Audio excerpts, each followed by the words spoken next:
Ayun. So, good evening guys. Ngayon po ay Wednesday, May 28, 2025 at merong pag-Dow-G itong CPSC market natin. So, okay na umaga, no? Kung napansin nyo kanina umaga, halos lahat ng blue chips natin is nakaberde. So, sinundan nga natin yung malakas na pre-open ng market dun sa US. Kagabi, diba, malakas yung pre-open. And then, nag-close sila, malakas din talaga. So, gumaya yung market natin kanina umaga. Lahat ng blue chips is okay siya. Pero yung pre-close natin, ito na yung nag-cost ng ano ng pagka-Dow G ng market natin. So okay pa rin naman kahit paano kasi 0.64%. So balik ulit tayo sa 6,425.8 and meron tayong 687.36 million na net foreign buy. So yun nga lang Dow G yung itsura ng candles natin. Tapos meron bang mover ngayon? Hindi ko na nakita yung mga mover ngayon nag-pullback sina Aba. So merong mga gumalaw pero hindi ganoon kalalaki yung kanilang mga pitik. So parang sideways tuloy ang itsura ng market natin. Pero mas marami yung blue chips na nagberde kanina. Okay? So sa US market, medyo okay ulit yung nakita natin sa futures. Nag-drop siya kanina pero bumabawi na yung futures. And then sa bandang crypto is nasa 108K pa rin naman si Bitcoin po natin. Okay? So pag-usapan na lang natin itong mga trending stocks. So nauna sa listahan ko, ito meron kasing follow-up si AGI. So nag-up siya ng 3.5%. Malaki na yung inakyat niya. And meron siyang 183.7K net foreign buy. Tapos si Macro Asia, ayan finally, nagkaroon siya ng berde o green na candle. So nag-close siya ng, di ba hindi ganun kalalaki, 2.4%. Meron siyang 4.22 million net foreign buy. Si Bloomberry natin, okay, may follow-up naman siya kahit paano. Pero na umaga mas mataas to eh. So congrats dun sa mga nakapag-TP. Nag-Dow G din yata itong si Bloom natin is meron siyang 1.09% again pero 42.45 million net foreign sell. So nangangamoy pullback itong si Bloomberry. Si MRC, nabuhay ulit, 2.33% net foreign buy, 7.95 million. And then si Bell, check natin ito kasi nag-breakout, 4.4% and meron siyang 6.6K net foreign sell. And then Manila Water, so tignan din natin siya kasi nag-drop to ng malakas last time. Medyo nakabawi na siya. So meron siyang 3.77% gain and 18.7 million net foreign buy. Okay? So pinaka-good news para sa akin is syempre net foreign buy pa rin tayo kahit na medyo Dow G yung kandila natin. Hopefully mag-bounce yung mga binuhusan ng konti na mga blue chips kanina. Okay? So disclaimer guys sa mga bago sa channel natin, as usual, yung ating review is for education purposes lang. So wag mong gagamitin ito as a reason para mag-buy, sell or hold ng stocks. Meron po kasing risk na involved sa market. Due diligence lang po. Okay? Follow mo lang po ako dito sa ating Palabi Trader na YouTube channel. Subscribe ka lang para updated ka sa mga reviews or kung gusto mo join ka sa ating trading community naman. So yung mga nakasubscribe, check na lang po. So nagbibelow 1K na tayo, may na yung views natin. Check mo na lang yung ating mga daily trending stocks, mga company reviews, mga sample trades sa market, basic indicators, technical analysis, fundamentals, yung mga risk management natin, and basic learnings, PSE, stock market studies naman. Sa crypto, meme coins, follow mo lang ako dito sa ating Palabi Trader na crypto ko to. So check mo na lang yan and yung mga posts natin. So halos isang buwan na rin pala akong walang post. Magpo-post tayo sa weekends ulit para kahit pa paano may laman yung crypto channel natin. And then follow mo ako dito sa ating Palabi Trader na Facebook account or dito sa Facebook page para updated ka sa mga posts natin. Bodega Peak, yung mga previous learnings natin sa market, nandiyan lang siya. And Twitter, ano ba yung balita natin? Meron na siyang summary. Okay. So may mga namula pala. Biglang binuhusan si Kanina verde lahat to eh. So binuhusan si NPF pala oh. Negative 3.78%. PLDT, negative 1.56. AC, negative 1.46. So maraming umakyat pero hindi naman ganun kalaki. AGI nangunguna, 3.6%. Ito pala si Converge, maganda yung galaw. So halos breakout na ulit to. 3.44%. GGS din pala siya. Nag-bounce 2.35% and BDO 2.18%. Okay? So yun yung mga galawan natin sa market. So, bago yan, ito muna recap. 6,425. And yung summary natin, so finance yung malakas yung sipa pala. Ayan, nag-up siya ng 1.46%, followed by services 0.77. Ayan. So hindi naman pula siya mining stocks. Pero ako, ito, good vibes ako. Hanggat pumapasok yung foreigners, 687.36 million net foreign buy. Ayan. So yun maganda. Net foreign buy siya. Tapos yung futures kanina ng US mapula. Pero berde na siya. Baka ako nagbukas ng review natin. Philippine banks are capitalizing on a surge in wealth creation driven by robust economic growth. Okay. So maraming perang bangko. Cebu Pacific entered a wet lease agreement to provide two jets to Saudi low-cost carrier fly a deal for the upcoming summer peak. Okay. So Ayala Corporation, AC, meron siyang preferred shares. Nung alas 12, si PLDT nga lang yung mapula. Nung alas 12, sino ba nangunguna? Si Bloom, oh. Pero, yan, si Bloom nga, no? Pero nag-close siya is 1% lang na Dow G. Ayan, tsaka si Converge at AGI yung runner-up kanina. Okay? Meralco prepares CSP for 800 megawatt power supply. Cebu overtakes PAL in international traffic. And then megawatt I-Series 7 preferred shares. Okay? So, SM Prime, ayan, SMPH, open small in Ilocos Norte, Ali, renewed 25-year lease with John Hay Management, Camp John Hay. At po yung sa Baguio, Camp John Hay.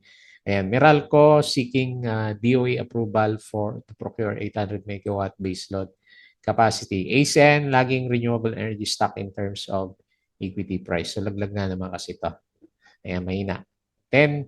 10.25, ayan. So, lahat is berte, maliban kay LTG. Umabot pa pala ng 5% si Dow G nga itong si Bloomberry natin. Taas na rin kasi niya. Buyback, Costco, Ali, Mrs. G, AGI, at saka si Fruit. So, si Ali ang laging may buyback pero ayaw makiat ng price. Tapos kanina umaga yan. First quarter earnings miss. Sino ba yan? Union Bank. Nag-breakout yata ito si UBP. Ayan. So kung kailan siya nag-miss, umakyat siya. Ayala Land has signed a 25-year agreement with BCDA. Camp John Hay, Baguio nga, sa Baguio. Tagal na tayo hindi nakapunta sa Baguio. Ang daming tao doon, no? Gawa ng SM. Costco has earmarked 7 billion in capital expenditures.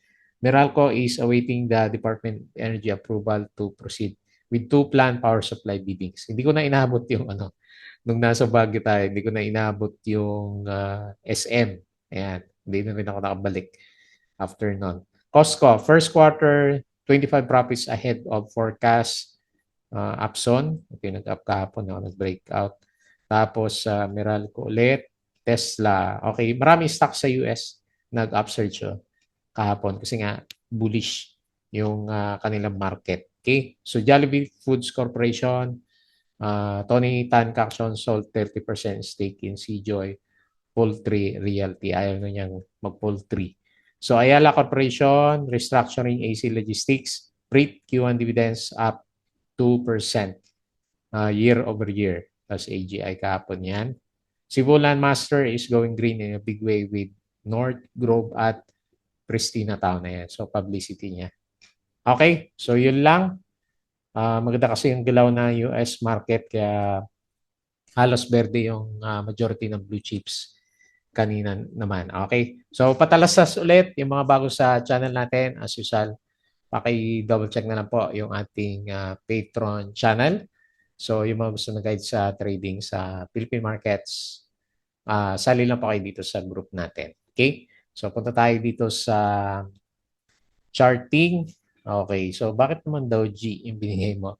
Samantalang sa US market, solid na green candle yung kanilang closing. Okay, so tingnan natin, at least umakyat naman siya kahit paano. Pwede rin namang, hindi naman lahat ng Dow G negative yung yung next na candle. Pero malamang, mas lamang siya na after ng Dow Jones nagda-drop yung index natin. Pero kung dito ko siya guguhitan, ayan, intact yung ano, yung trend natin sa kanya, no? Ascending triangle. So yung RSI natin kahit paano is slightly above din siya na 50. So indicating na kahit paano may bullishness maliban sa blue chips. Kasi yung blue chips hindi pa lahat is nagagalawan. Paisa-isa pa lang. Okay, and then medyo bearish pa rin yung ano, MACD formation pala natin. Okay? So based dito sa summary, 0.64%, 64, and 687.36 million net foreign buy. So hanap tayo ngayon ng winner sa market.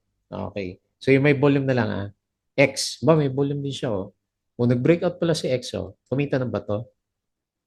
Okay, loss pa rin siya. Okay, pero pinump kanina. Ayan. So, congrats. Laki din pala, no? 11%.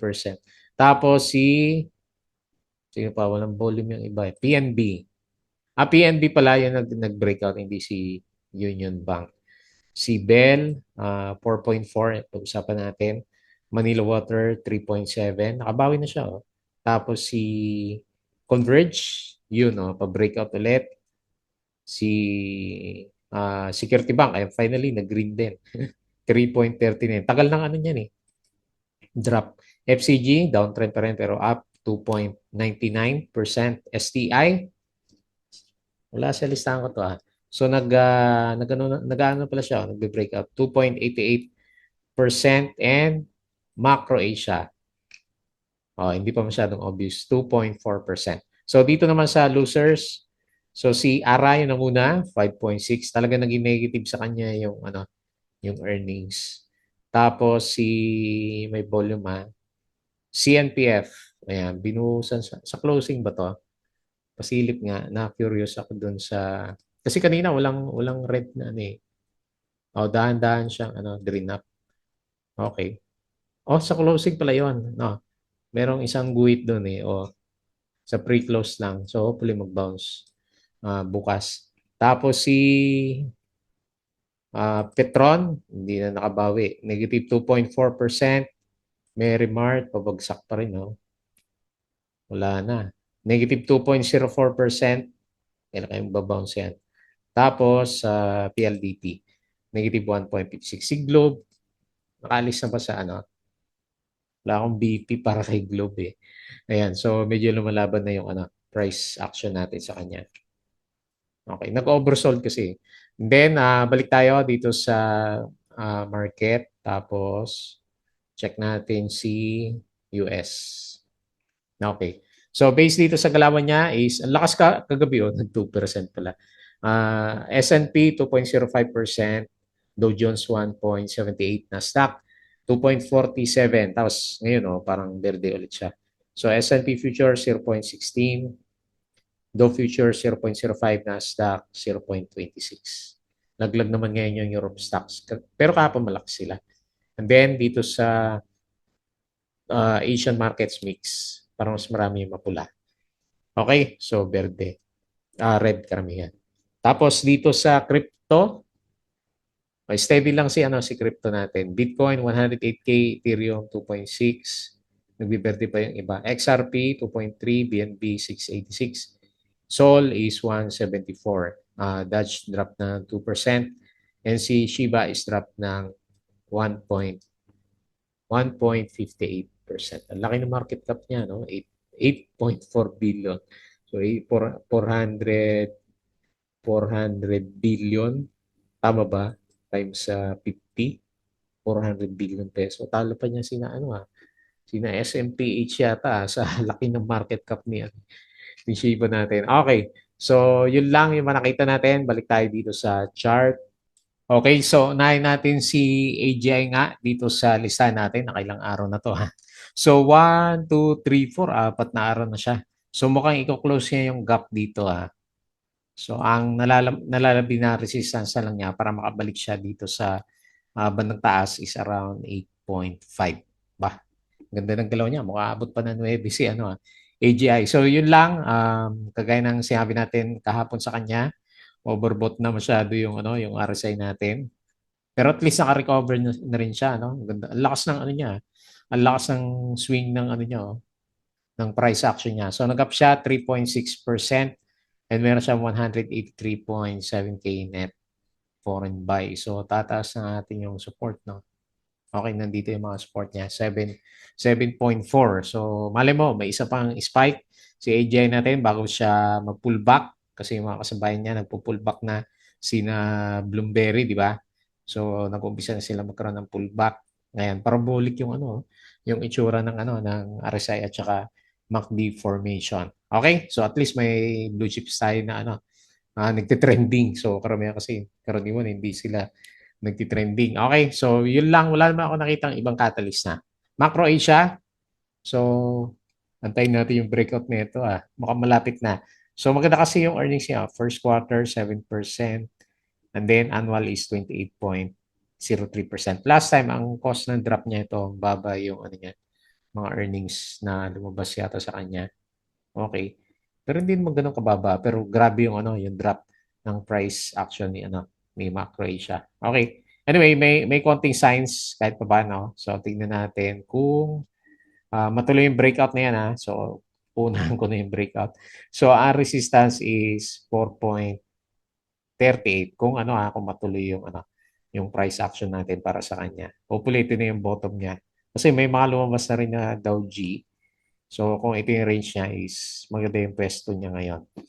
Palakihin natin para makita natin. Ayan. Hindi pa naman siya nagbe-breakout pero meron na siyang bullish engulfing candle and may konting hindi masyadong obvious yung breakout niya kasi kung titignan mo yung RSI niya nasa bear side pa rin ng market. So magta-try siya ulit na i-touch yung ano RSI 50 level natin. Tingnan natin bukas baka matuloy na yung breakout niya. So macro Asia nag-up ng 2.4%, mga 4.3. And then meron siyang 4.22 million net foreign buy. Kailangan niya siguro ng net foreign buy din para maging maganda yung ano yung price action na rin niya. So hindi pa ganun ka-obvious yung ano, parang sideways din lang yung itsura ng MACD formation. Okay? So yan nangyari kay Mac. Next si Bloom. Napagod na si Bloom natin, nag-Dow G. Ayan oh. Ayan, ito yung obvious na Dow G, no? So, nag-expect ako, meron siyang pullback for the coming few days. Ayan. So, sinagad na rin niya, no? Okay, okay na rin kahit pa paano, di ba? Kung medyo hindi ka nag-greedy. Di ba? Medyo mataas na rin yan, no? Nasa 20% na rin yung ginalaw ni, ano, ni Bloom natin. So, 1.09% lang. Ayun, ito kasi may buhos. 42.45 million net foreign sell. So, nasa yung support kung sakaling mag-pullback nandito sa 4.3. So, nasa kanya lahat ng signs. Overbought, Dow G, pero bullish yung ano yung MACD niya, no? Si delayed naman to eh. So, tingnan natin. Pero nag-expect ako meron siyang pullback for the coming few days. Eh, kung mag-breakout, di maganda. Pero ano kasi, di ba, pag meron siyang Dow G, naghanap siya ng next na support level natin. Okay? So, yun lang. MRC, nabuhay ulit si ano itong si MRC natin Dow G din.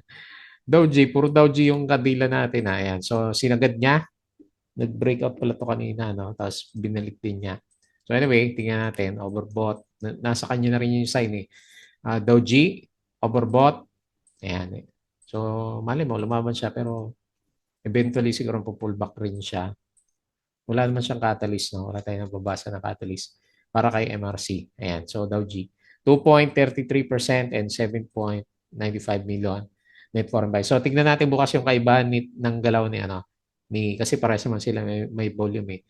Nitong si MRC at saka ni Bloomberry kasi patuloy parehas na na inverted Dow G yung candle. Okay? So ito si Bell, maganda yung setup niya eh, nag-breakout.